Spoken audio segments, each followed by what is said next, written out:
தமிழகத்தில் 13 மாவட்டங்களில் இன்று கனமழைக்கு வாய்ப்பு இருப்பதாக வானிலை ஆய்வு மையம் தெரிவித்திருக்கிறது. கூடுதல் விவரங்களை செய்தியாளர் தமிழரசியிடம் கேட்கலாம். தமிழரசி, மழை நிலவரம் என்ன, காரணங்கள் என்ன? பகுதிகளின் மேல் நிலவும் வளிமண்டல கீழடுக்கு சுழற்சி மற்றும் வெப்பச்சலனம் காரணமாக தமிழகத்தில் இன்று 13 மாவட்டங்களில் கனமழை பெய்ய வாய்ப்பிருப்பதாக வானிலை ஆய்வு மையம் கூறியிருக்கிறது. தமிழகம், புதுவை மற்றும் காரைக்கால் பகுதிகளில் ஒரு சில இடங்களில் இடிமின்னலுடன் கூடிய லேசானது முதல் மிதமான மழை பெய்யக்கூடும் என்றும், குறிப்பாக நீலகிரி, கோவை, திருப்பூர், தேனி, திண்டுக்கல், தென்காசி, ஈரோடு, சேலம், தருமபுரி, கிருஷ்ணகிரி, திருப்பத்தூர், நாமக்கல் மற்றும் கரூர் ஆகிய மாவட்டங்களில் ஓரிரு இடங்களில் கனமழை பெய்ய வாய்ப்பிருப்பதாக கூறப்பட்டிருக்கிறது.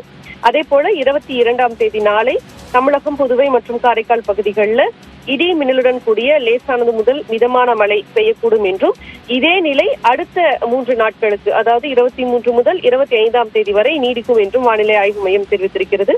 அதிகபட்ச வெப்பநிலையாக 38 டிகிரி செல்சியஸ் முதல் 40 டிகிரி செல்சியஸ் அளவில் இருக்கக்கூடும் என்றும், அதிக வெப்பநிலை மற்றும் அதிக ஈரப்பதம் இருக்கும் போது வெப்ப அழுத்தம் காரணமாக அசௌகரியம் ஏற்படலாம் என்றும் கூறப்பட்டிருக்கிறது. சென்னையை பொறுத்தவரை அடுத்த 24 மணி நேரத்திற்கு வானம் மேகமூட்டத்துடன் காணப்படும் என்றும், ஒரு சில இடங்களில் இடி மின்னலுடன் கூடிய லேசானது முதல் மிதமான மழை பெய்ய வாய்ப்பிருப்பதாகவும் தெரிவிக்கப்பட்டிருக்கிறது. அதிகபட்ச வெப்பநிலை 36 டிகிரி செல்சியஸ் மற்றும் குறைந்தபட்ச வெப்பநிலை 28 டிகிரி செல்சியஸ் ஒட்டியே இருக்கும் என்றும் கூறப்பட்டிருக்கிறது.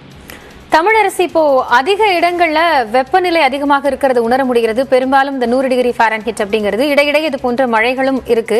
இப்போ வெப்பநிலை அப்படிங்கிறது அடுத்த சில நாட்களுக்கு எப்படி இருக்கும்?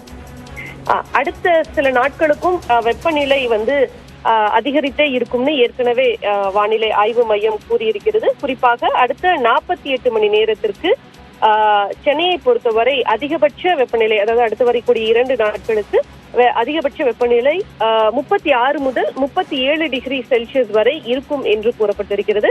அதே போல குறைந்தபட்ச வெப்பநிலை என்பது 28 டிகிரி செல்சியஸிலிருந்து 29 டிகிரி செல்சியஸ் அளவை ஒட்டியே இருக்கும் என்று கூறப்பட்டிருக்கிறது. அதே போல தமிழகத்தை பொறுத்தவரை அதிகபட்ச வெப்பநிலை ஒட்டுமொத்தமாக 36 டிகிரி செல்சியஸ் மற்றும் குறைந்தபட்ச வெப்பநிலை 28 டிகிரி செல்சியஸ் அளவில் இருக்கும் என்று தெரிவிக்கப்பட்டிருக்கிறது. அதே போல பதிவான மழை அளவை எடுத்துக்கொண்டால் கடந்த 24 மணி நேரத்தில் பெரியகுளம், தேனி மாவட்டம் பெரியகுளத்தில் 7 சென்டிமீட்டர் மழையானது பதிவாகி இருக்கிறது.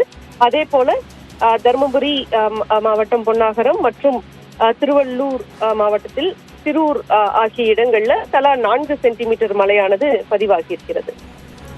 நன்றி தமிழரசி, விவரங்களை வழங்கியமைக்காக.